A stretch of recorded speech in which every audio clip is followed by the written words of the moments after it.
Tracking, alerting, protecting. This is WKYT This Morning. Now at 5 a.m. on WKYT, a body found at an abandoned car wash in Lexington has left police investigating for several hours at the scene. And coming up, we'll have the latest details.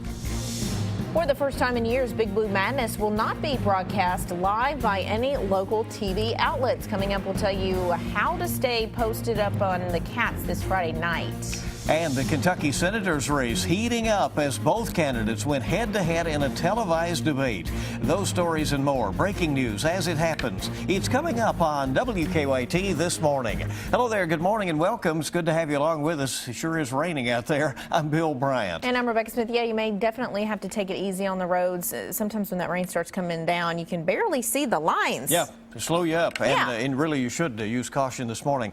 A round of rain. Let's check in with meteorologist Jim Caldwell this morning. It is a WKYT First Alert Severe Weather Day. Indeed it is, and the reason that we have it is we've got a very potent system that's still on the move across the country and impacting us across Kentucky out there this morning with showers. No thunder showers. We're not tracking any lightning anywhere you see here, but we are running into heavier rounds of rain. You got to watch for that ponding of water as well, guys.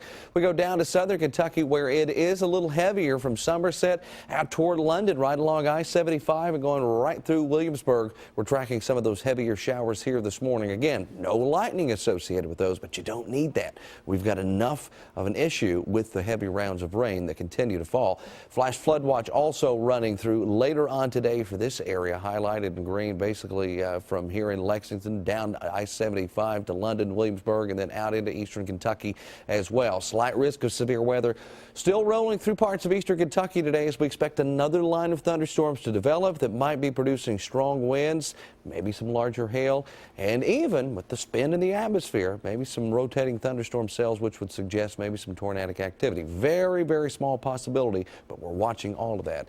We'll track it for you coming up here in just a few minutes. Okay, Jim, see you in a bit. Let's get to the news. We have some new details this morning on a story we brought you last night. Lexington police are investigating after they say someone found a body at an abandoned car wash.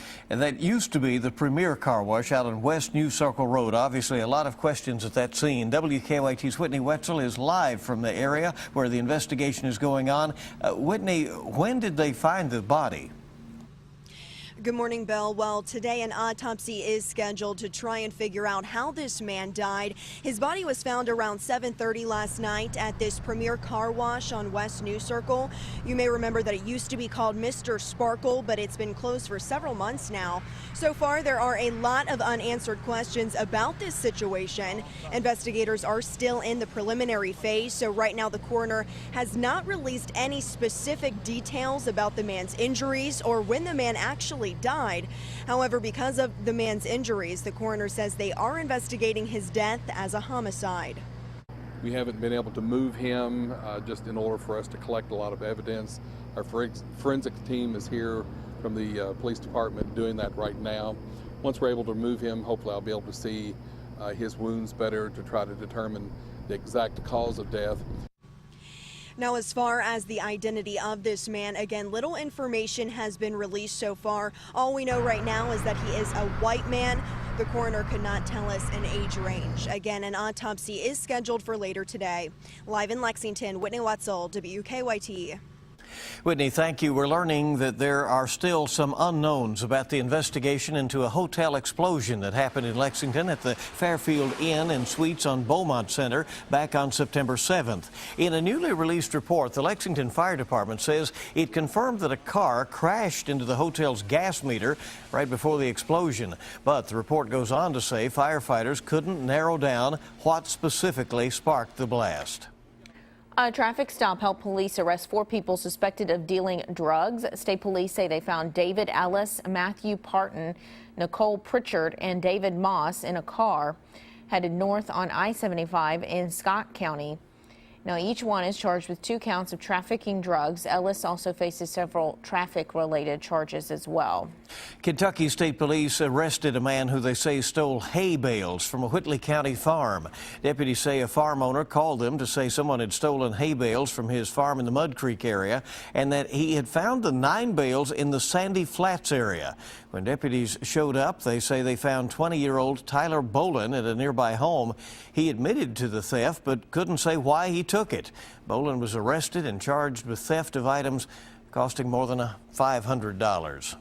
A Southern Kentucky family is dealing with the loss of 3 family members following a weekend fire. Lisa and David Perkins and their 2-year-old granddaughter, Shaylyn Crabtree, died in the fire on Sycamore Trail. This is in McCreary County. Crabtree's parents say their little girl brought them a lot of joy, and it's hard to believe she's gone. If I can get a message out to anybody out there, hold your babies tight and never let them out of your sight. That tomorrow is not ever guaranteed. Investigators say the fire is accidental, possibly caused by an electrical problem.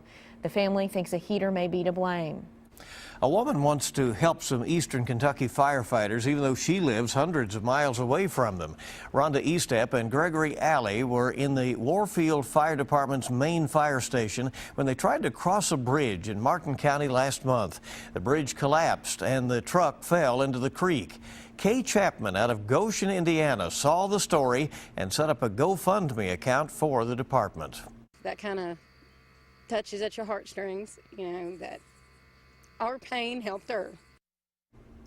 The Warfield Fire Department already had an online fundraiser set up, so they're combining theirs with Chapman's so that people can donate at one place. Kentucky Secretary of State Allison Lundergan Grimes and incumbent U.S. Senator Mitch McConnell have faced off in what's probably going to be the only televised senatorial debate of this season. It was last night at Kentucky Educational Television Studios, and Sean Moody is live this morning from the newsroom with a recap of the debate. Good morning to you. Good morning, Rebecca. Like Bill said, this was likely the only time Kentucky voters would get to see Grimes and McConnell go head-to-head. In the end, the candidates didn't cover a lot of new ground, sticking mainly to the points we've heard in ads and stump speeches over the past several months. The two met at KET studio for the debate. There were lots of supporters outside the building, but there was no audience allowed inside. Grimes and McConnell debated jobs, coal, the minimum wage, the Affordable Care Act, and the role of government. Grimes accused McConnell of being out of touch with Kentuckians, creating gridlock, and trying to buy his way to re-election. McConnell said Grimes is inexperienced, an automatic vote for President Obama's policies, and said she's not what she seems.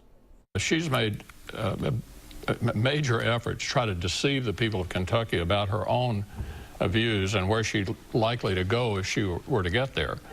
Senator McConnell's 30-year record, it's gridlock, it's obstruction, it's extreme partisanship that's cost this nation a 16-day government shutdown. Now, this was the only scheduled debate before the November 4th election. Several organizations had proposed debates, but this is the only one both candidates agreed to. At the live desk, Sean Moody, WKYT. Well, if you are planning to watch Big Blue Madness from home this year, there are some big changes you need to know about. For the first time in 20 years, no local television station will actually air it live. ESPNU will do its live look-ins, as they're called, during its Midnight Madness show. If you want to watch Big Blue Madness in its entirety, you will have to watch on ESPN3, which is ESPN's online channel. This all starts at 7 o'clock Friday evening. We have all the information on exactly where you can see Big Blue Madness on our website, WKYT.com.